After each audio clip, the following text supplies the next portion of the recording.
हमने आज केसर और इलायची के फ्लेवर वाला श्रीखंड बनाया है। ये बहुत ही सिंपल आसान सी रेसिपी है। तो चलिए देखते हैं हमने इसे कैसे बनाया है। सबसे पहले हम इस दही से हंकट बनाएंगे। ये हमने 650 ग्राम दही लिया है। एकदम फ्रेश दही है, ये होममेड है और फुल फैट मिल्क से बनाया है। ये हमने एक बर्तन लिया है, उसमें छन्नी रखी है और उस पर ये मलमल का कपड़ा रखेंगे। अब इसमें ये दही डालेंगे।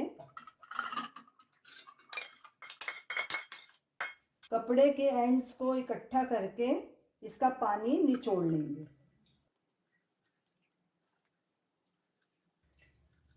हमने हाथ से जितना पानी निकाला जा सकता था निकाल लिया है। ये देखिए काफ़ी पानी निकल गया है इसमें से।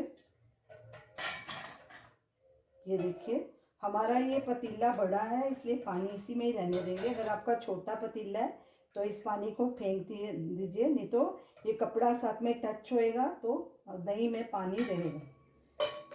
अब इसे 3-4 घंटे फ्रिज में रखेंगे। जो इसका एक्स्ट्रा पानी होगा वो निकल जाएगा। फ्रिज में हम इसलिए इसे रख रहे हैं क्योंकि गर्मी का मौसम है, बाहर दही खट्टा हो जाएगा। हंकट को रखे 4 घंटे हो चुके हैं।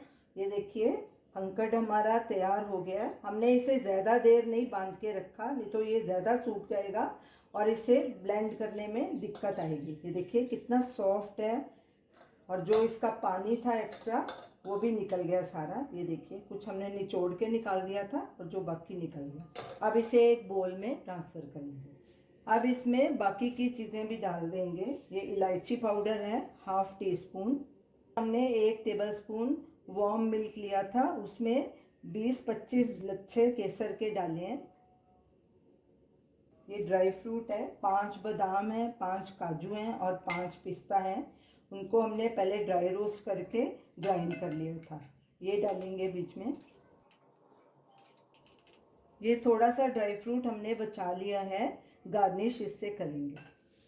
ये हमने मिश्री ली है। ये पहले हम 3 टेबलस्पून डालेंगे, बाद में टेस्ट देखेंगे, अगर और ज़रूरत हुई तो डालेंगे। अगर आप मिश्री की जगह चीनी डाल रहे हैं तो आप थोड़ी कम डालिए, क्योंकि मिश्री चीनी से कम मीठी होती है। अब इसे ब्लेंड कर लेंगे। हम इसे हैंड मिक्सर के साथ ब्लेंड कर रहे हैं। अगर आपके पास हैंड मिक्सर नहीं है तो आप इसे हाथ से विस्क भी कर सकते हैं।